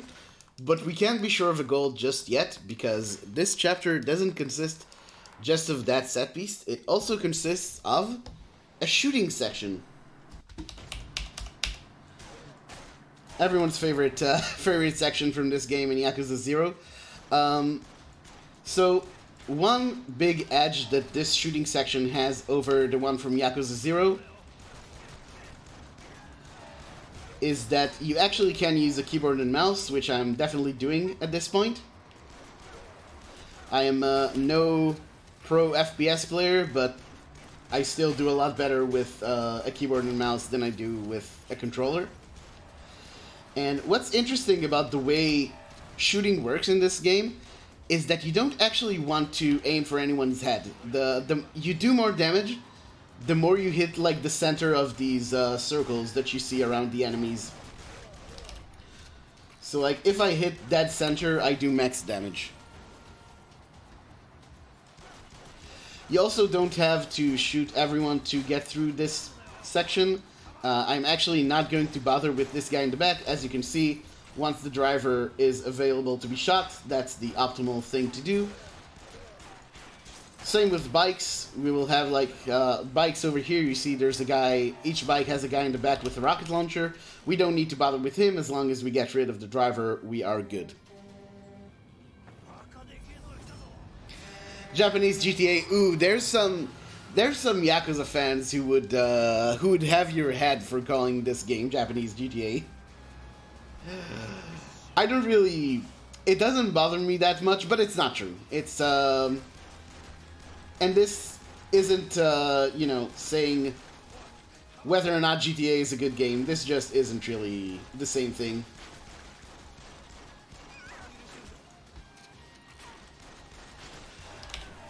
Have I, by the way, mentioned that Kiryu never killed anyone? Because that's important. All the bullets you're seeing are rubber bullets, non-lethal rounds. All of the cars crashing and then burning, going up in flames, those are non-lethal flames, so don't worry about it. And yeah, you might have noticed that the truck here gets translucent every now and then. That's also because I'm playing on low graphical settings, so the draw distance is really low. So basically, every time you see me... every time the truck gets too far away, it just completely disappears. GTA is no karaoke. Yes, exactly. That is the The one difference, please donate to our karaoke incentive. I'm actually surprised that wasn't a gold, but there you go. I didn't have a very good shooting section, to be honest, so that might be the reason for that. Revolver that fits 15 bullets. I know, right? That's yeah. When non-shooter developer tries to make shooters. All right, so I am going to get knockdown grab because there's a very high chance we're going to need it in the rest of the run, and then I'm going to get just a bunch of health and damage upgrades, which takes very long actually. So if there's any new donations to announce, please do so now. None yet. Definitely gonna keep pushing for that karaoke. We just need a little bit left. We just get a few. We could get $4 or $5 donations. You know, that would make the incentive. So. Can we get a $5 train going? Yeah. Can we get a train? Do I hear a train in the distance? Choo choo. I was trying to do. I was trying to play along. That came out very awkward. I am super about that. Please don't make me embarrass myself like that for nothing. Please donate for karaoke. Please donate for karaoke so I can embarrass myself in another way, i.e. by messing up all the karaoke prompts. There we go, $20 from Bahama X. Let's hear some karaoke. Hell yeah. There it is. We have met that goal right on the dot. So nice. Thank you so much for that last 20 Bahamats. And so yeah, we will be doing that after this run. Excellent. Now we can have the train. The train was here. Choo choo. Choo choo. So anyway, at this point, I want that clip. Okay. Oh God. Okay, so back to you. Sorry. You're good. Yeah. So at this point, we Shinji and Reina are in trouble. They're being hounded by Nishiki's people, and we're trying to help them.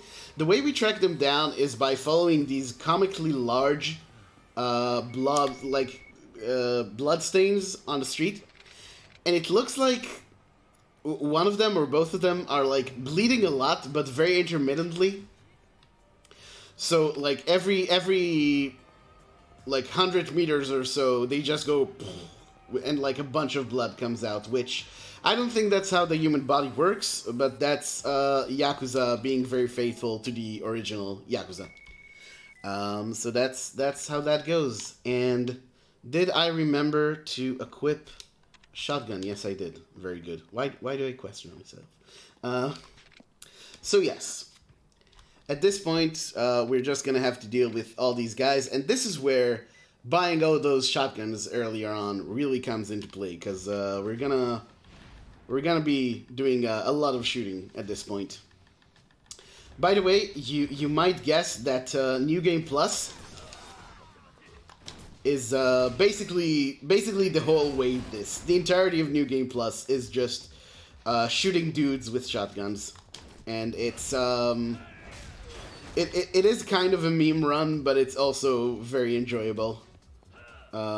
It's good as a palate cleanser, like if you have been running New Game for a while and you kind of want to keep playing the game, but sick of losing world record paces to fight spawns and stuff like that. I'm not bitter, by the way. Please note that I'm not bitter about any of that. Discovery I made, there's a gunner over there that we used to think... Oh my god, I ran out of bullets. There's a gunner over there that we used to think you have to finish off. I'm gonna have to deal with this guy the old-fashioned way. Unfortunate.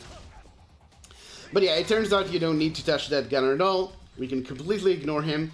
And he doesn't, like, come out here and try to help his friends. He just kind of stays over there and chills out. So, you know, I don't bother... He doesn't bother me, I don't bother him. I think that's a pretty good modus vivendi that we've reached. Please donate for me using the term modus vivendi during a speedrun. We do have some donations, so Oh, lovely. yeah, we've got a $5 donation from SSK that says it is time for to video game. It is. Yep. It is a video game. It is. We have a $5 donation from Mike W that says choo choo. There's the train. The train has arrived. And $10 donation from a bum that says Yakuza karaoke is always fun, but that's met now. So here's to getting that bonus stuff. Which is the super hecka mecha monkey ball ROM hack.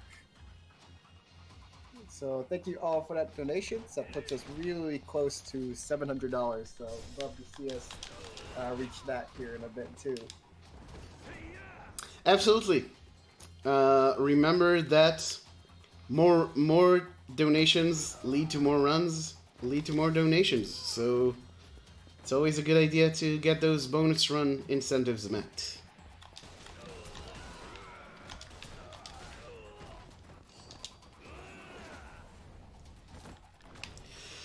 Alright, so at this point, I'm actually going to do something that looks very slow. I'm going to grab this guy and drop him around here. The reason for that is that if you leave him on the stairs, his dying animation, or not dying, his getting knocked out animations, whatever you want to call it, actually take a really long time and they block you from going up the stairs. Also, that was me using the Kamachi Training we got, as promised. That was me using Shot Stopper. So, a bit of a clap for Kamachi. Turns out to be a very useful guy, actually. I mean, it still doesn't make up for the, minute we probably lose to the Kamachi Training, but, you know, we take what we can get. I'll give you one clap. How about that? Thank you. There's your one clap. Thank you. I appreciate it. You know, in these economic times, it's really not to be taken for granted. Yes, Getting exactly. clapped. Well, the value of one clap is really, really risen lately. Absolutely. When I was young, you could buy 2 packs of gum for a clap or something. I don't know, something like that. Back in my day.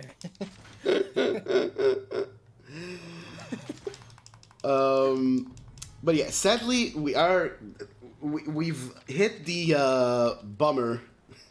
We've hit the bummer chapter of the run. This is chapter 11, and I think there's a wide consensus among runners of this game that it is by far the least interesting part of the run. Because what we do is we're going to be walking around a lot. Basically what happened after the boss fight in the last chapter, Shinji is dead now. Unfortunate. Sorry for the spoilers, by the way. And Shinji was our contact with our old boss, with Kazama. So now we have no way of contacting him. And we figure out that our best bet to try and see how we can get in touch with Kazama again. Can I get past these guys? Yes, I can. Cool. Oof, that was risky. I was really... That probably wasn't wise what I did, but it worked out, so there you go. That's speedrunning. Do a lot of unwise things and get away with it. But yeah, so at this point we need the contact with Kazama, so we try to get in touch with Shinji's girlfriend, who works at a place called Shangri-La, which, let's not talk about what happens there. Again, this is a family stream. And we need a membership pass to get in there, because it's a very exclusive club.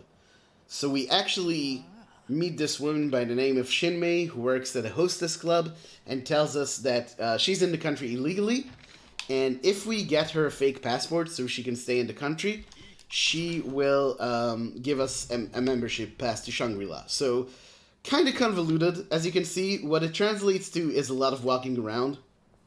In terms of story, it's a pretty admirable attempt to kind of highlight the plight of immigrants in Japan, which, is cool and all. But in terms of the run, it means that we just walk around for a really, really long time. And the only thing that punctuates it is the fight coming up, which really isn't that interesting. It's a lot like fights we've seen before. So again, if there's any donations or you just want to say more about the cause we're donating for, this is a good time to talk about that. Yeah, we could talk a little bit about Sweet Relief and VGM Con here. So, Sweet Relief is the Musicians Fund, which is dedicated for those who were affected by COVID-19 in the music industry. So that can be musicians themselves, that can be those who worked on music events, for example, which is like concerts and whatnot, all the setup and tech people, that kind of stuff. And everything that goes into that fund goes directly back to them, just to help sustain them through this time until the music industry is kind of more, more able to be more stable and whatnot. So getting them that income really helps them out a lot.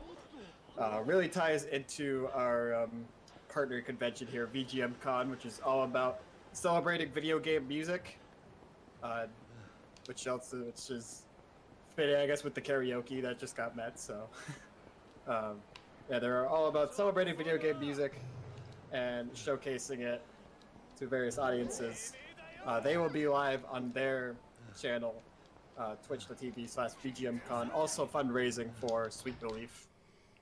They will have their own incentives and mid-wars coming up throughout their own event that you'll be able to see on speedrun.com too. So you can always see those there and be like, hey, what about donating to whatever they have going on?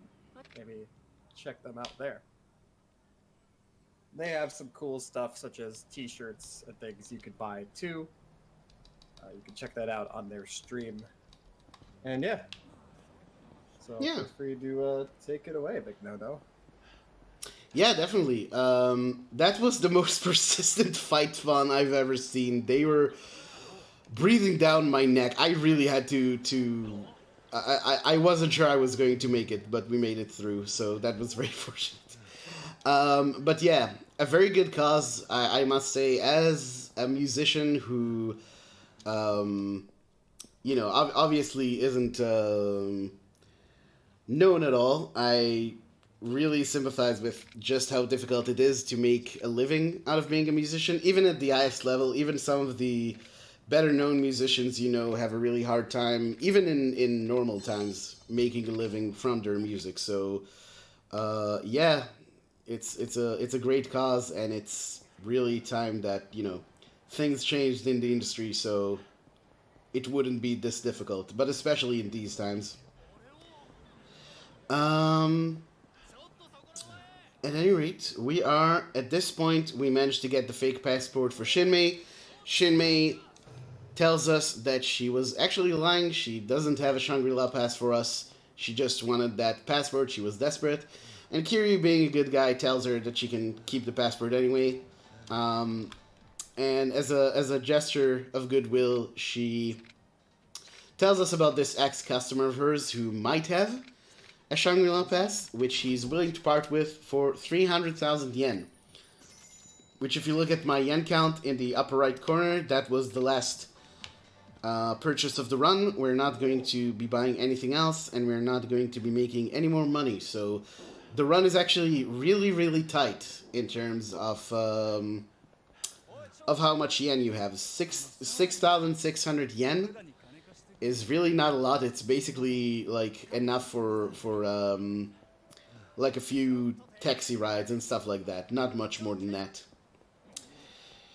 At any rate, at this point in the run, this is a really bizarre point in the run, in the game itself, where we're about to go back and get Haruka and go to Shangri-La.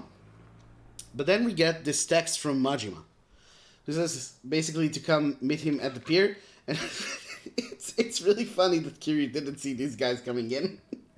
These guys from the Dojima family just appear and say, hey, you killed our boss all these years ago, and we don't approve of that. So we are going to fight them. And this is going to end in a very interesting way. Majima, bless his soul, he's one of the more useful NPC partners. He really does do his best to do damage, but he can actually knock this guy down and prevent us from doing a charge throw on him. So you wanna deny Majima the hit as soon as possible. And yeah, the fight ends with Majima being shot. And instead of Kiryu jumping in and saying, "Oh my god, I should help my friend Majima, who just helped me fight all these guys off," he basically said, "Huh, well anyway, I should go back to Kamurocho." Cold-blooded as hell, and very uncharacteristic. This entire section, it's really questionable why they even added it, because it's not in the original game, by any means.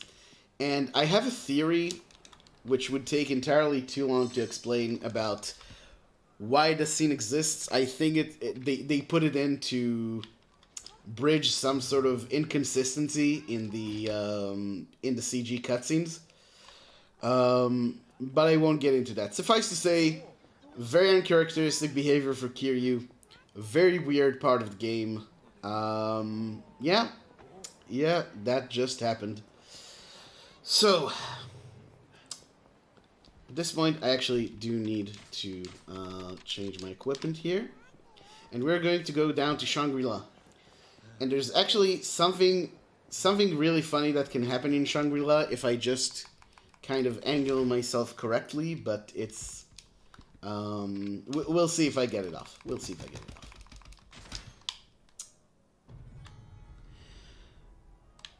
Alright, so we are going to go up to the top floor and find a Kami. And let's see. This is one more floor before I have to do the thing. I'm sorry, this will all this weight will pay off, or not if I don't manage to do it. We'll see. Okay, excellent. So, hitting Haruka like that, not hitting. I'm not hitting Haruka, folks. Don't mistake anything. I just bumped into her. So basically, she's left at the beginning. So the animation makes it look like we're talking to Haruka from like across the other side of that corridor, which I thought was funny.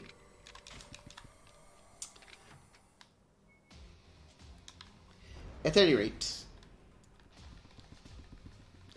at this point, I'm actually going to switch to Rush, because it's the fastest for movement. And, yeah, shoot that fine fellow there. The only people we actually need to fight in this section are the guys holding the sofas. Anyone else you can ignore and just run past.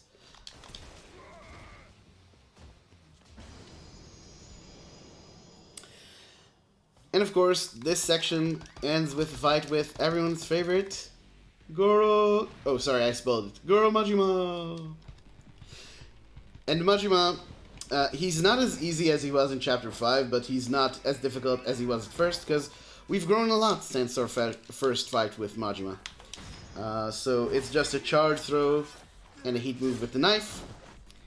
And at this point, I'm actually going to switch to Rush.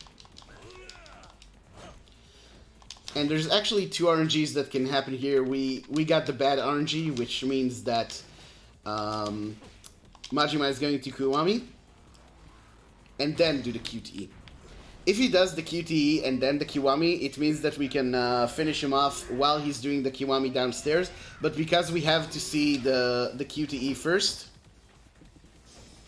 that doesn't happen. But we can finish Majima off with one bullet, and it's all good. So it is a time loss. I think it's like a 10-second time loss, but it's not that bad. And yeah, at this point, we managed to contact Kazama again, and we are headed to Shibara Wharf, where we will meet him and watch a whole bunch of cutscenes, actually. So if we have any new donations, this is a good time to mention them. We do have a new donation. We have just hit $700, which is really exciting. And we just hit that from Moonblaze Wolf's $10 donation. It says, "Who doesn't love shadow puppets?" Also, let's get that donation total up to 1K soon.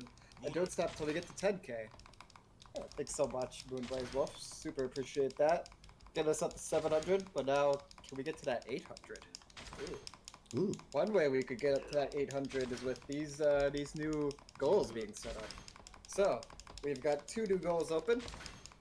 There is the Crossbeats REV Sunrise Difficult Song Showcase. Which, I mean, who doesn't love difficult songs being played in a rhythm game? That's always fun to watch. And same for Beat Mania. I'm gonna say IIDX. I'm sorry, all rhythm game fans who I said the name wrong. Beat Mania IIDX Infinitas, another difficult song showcase, also $100. I mean, that's also, you definitely want to see that with that game. That's Beat Mania is always really impressive. So, and we're about $50 away from meeting that bonus goal. So definitely can get that in before that happens later tonight. You definitely want to see it, so make sure to donate towards that. And then finally, the Shadow Puppets donation is in reference to the costume choice for a hat and tie. So that is now in the lead over my personal favorite, the comfy sweater or virtual fit. So if you want to donate towards any of the other options, that is available too. Or if you want to donate towards Shadow Puppet. And with that, take it away, bignono. Yeah, so... Oh my god. Okay, that's a bit embarrassing. So, this was a pretty straightforward section of the game. Basically, a lot of very calculated shooting. Oh no. That was not supposed to happen. That was supposed to finish Shimei off. That's fine, I'm just gonna have to use another heat move here. But yeah, basically at this point in the game, getting rid of minions is very easy because you basically just run around with shotgun and knock them all down that way. The only things you still need to worry about are bosses and mini-bosses who either get the char throw treatment or the knife treatment, as we saw in this chapter. So, really not that much going on. Honestly, chapter 12, that last chapter we were in, it's more cutscene skips than anything else. By far, cutscenes take up the great majority of that chapter. But now, it's actually a special time. We're in the finale. And if you're thinking, hey, in the finale, can you still get a Majima spawn right in front of the entrance to Stardust and lose a world record run to that? Yes, you can. Yes, I have. Several times. Thanks for asking. But luckily, we did not meet up with Majima there. So we can just come in here and start the very last chapter of the run. Which is exciting. So we are going to start this with 4 street fights right outside of Stardust.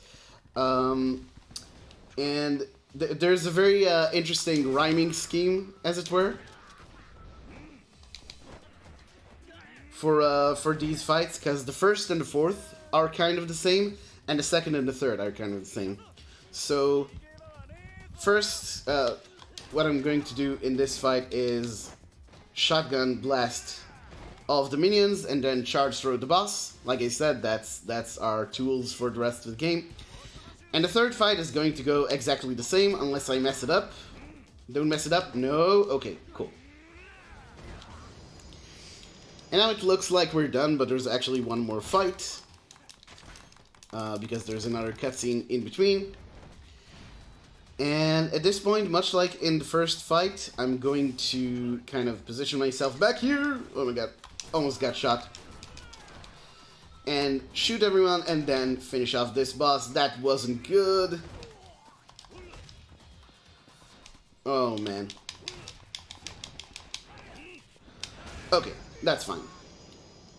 You can lose a lot of time if you don't finish him with the charge throw, but luckily he was being very aggressive and not defensive at all, so that's cool. So that's the first part of the finale, and the rest of it is going to consist of 2 more...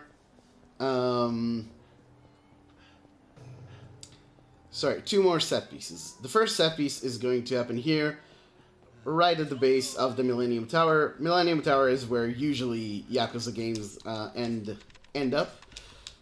have their climax, as it were. I'm going to switch to my full shotgun here. Actually, no. I shouldn't have done that. Hold on, let's see if I can save this. Alright, cool. Alright, so we're going to use the shotgun just to clear the guys down here, and then I'm going to grab one of those conveniently placed handguns.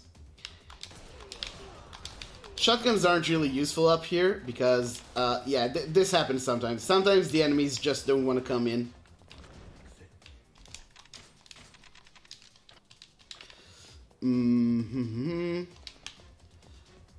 Okay, now they're coming in. Sometimes the enemies will just stay at the very corner and waste you some time. I have no idea what causes that to happen. Your guess is as good as mine. RNG is probably the explanation here, as it is in most things.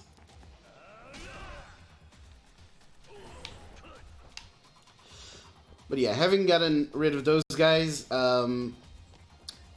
now we have 4 enemies. 4 because there's one behind me, and 4 bullets. So that's a match made in heaven. And now we can use our last full shotgun, go down here. And what's cool about guns... In the game, I'm stressing, not in real life. Do not think guns are cool in real life. But in the game, I can actually use a shotgun blast to get rid of like the minion enemies, and then the mini boss, he doesn't get a lot of damage from the gun, but he does get staggered. So that gives me like a free grab on him, ideally. And yeah, we're coming up on the final part of the set piece. If there's any last donations or anything left to say here, this is the time, because I am going to need to talk for the rest of the run after this. No donations right now. So yeah, if you need to talk for the rest of the run, feel free to take it away. Hey, don't threaten me with a good time. Yeah, so at this point we are going to see, this is the problem. I'm saying a lot of things about the run itself, and I'm really not saying a lot of things about the story, so you have no idea why I'm fighting the guys I'm fighting, but just trust me, they're bad guys and deserve to be fought. Just trust me on this one. We are going to hopefully be able to get rid of the worst enemies coming up with the remaining shotgun. I never know what to call them. Rounds, shells, bullets, whatever. Either way, yes, we got rid of some enemies like that, but... Oh no. Sorry. Yeah, you really don't wanna get shot in this game. I've tried explaining this concept before, but getting shot in Yakuza is bad, believe it or not. And yeah, having oh, I don't like the looks of this at all. Having finished off those guys, that's the last time we use guns in the entire run, because we actually don't have any minion enemies coming up anymore. The rest of the fights we're going to get into are all with bosses and mini-bosses. So Jingu here has 2 friends with him, which is cheating, by the way.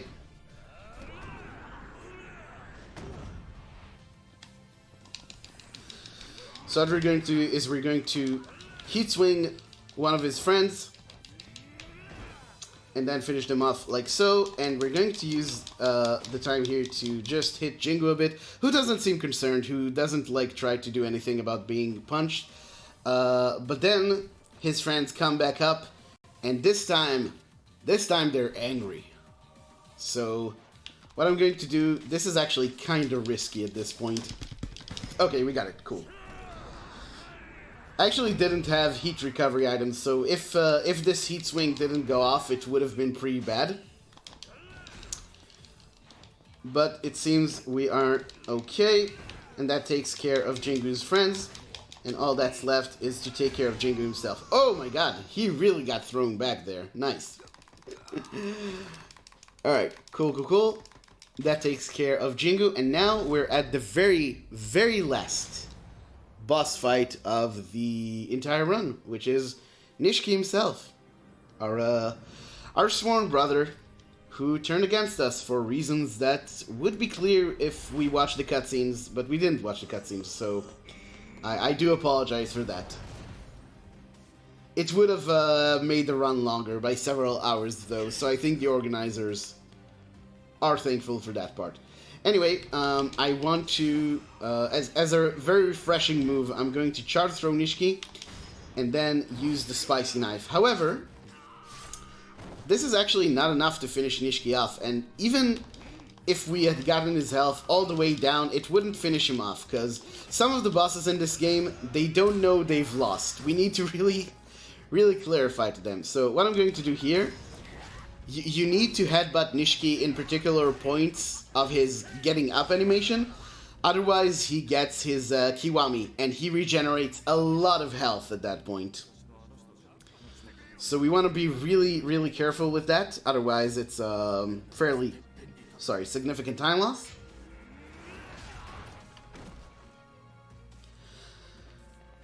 Can I get it? Yes! Alright, so he won't get to Kiwami, and time is coming up. There's going to be a QTE. The time is not on the QTE, it's on the screen turning purple after Kiryu punches Nishiki. I will say when it happens. It's coming up just in a few seconds from now.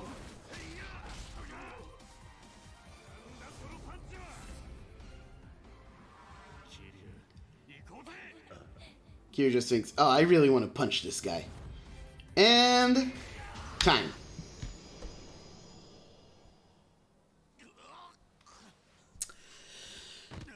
And that's Yakuza Kiwami. Pretty much.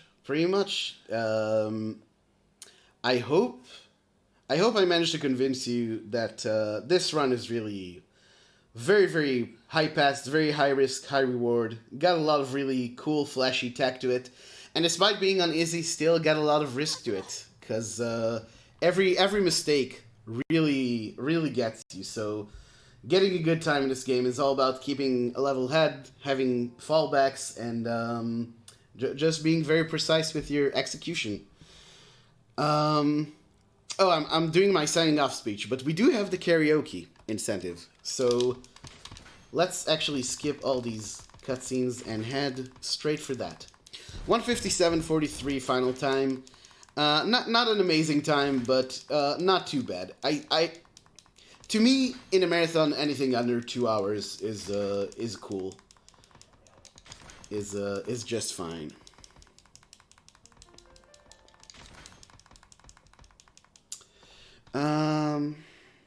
Alright, so I am going to go to the karaoke spot now. The only question is, how many songs do we want to do? Because I can do all of them, I can do one of them, just give me a number between 1 and 5, basically.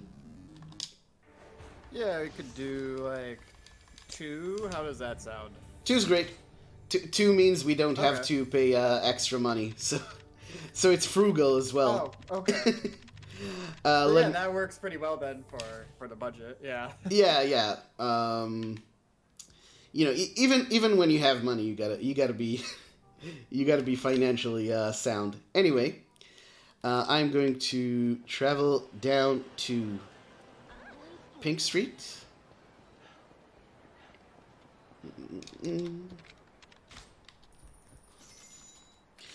And I already know the 2 songs that I'm going to do.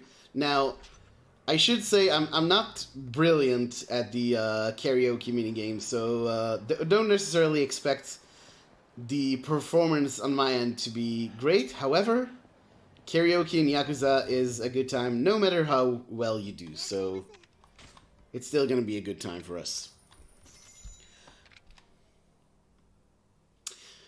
Alright, so we're gonna begin with probably my favorite karaoke song in any Yakuza, which is Iji Sakura 2000.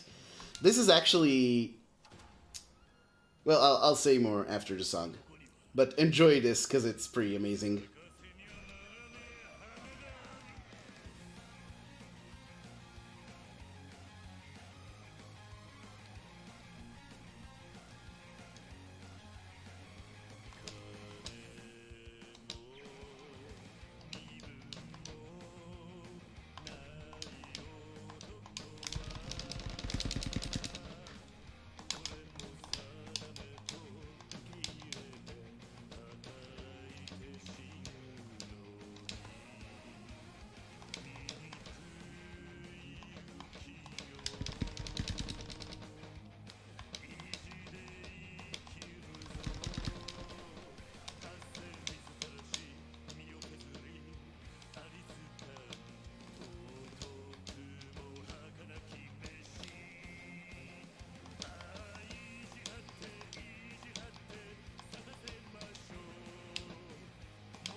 I understand that the volume is a bit low. Should I adjust it on my end, or let the tech team do that? If you could boost it on your end, that'd be helpful. Cool. What, like 5, 10 dB, something like that? Yeah, probably up 5. That seems like a good number. We'll do 7.5. We'll split the difference as we've done before. Okay. Um, That works. but yeah, that's actually sort of a rock version of a song from a game called Yakuza Ishin, if I'm not mistaken, or it could be from Kenzen. Really cool song, and a game, if it's Ishin, a game that, I would really love to see a Western release for. Anyway, we'll finish on everyone's favorite. You can't really have a round of Yakuza karaoke without this song, can you?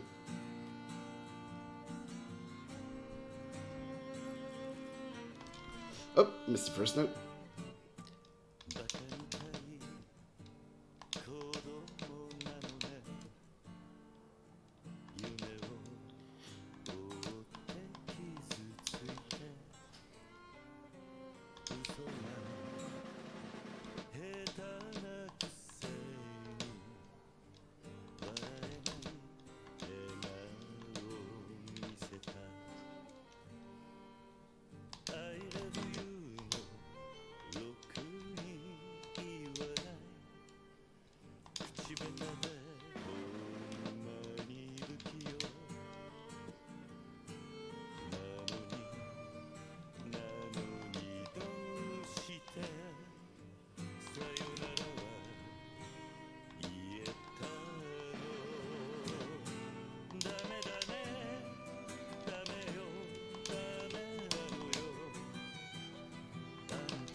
Folks, this has been Yakuza Kiwami.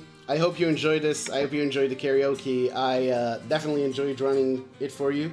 If this run looks interesting to you, if you think this is a run you would like to get into, you can find both written tutorials and a video tutorial by me on the SRC page. And you can always hit me up if you have anything you want to ask about the game. I'm always happy to help new people get into this run. And yeah, that'll be me signing off. Let's have a great rest of the marathon. Many other excellent runs coming up. Thank you for having me. Yeah, thanks so much, Big Dodo. And we are going to be going over to a...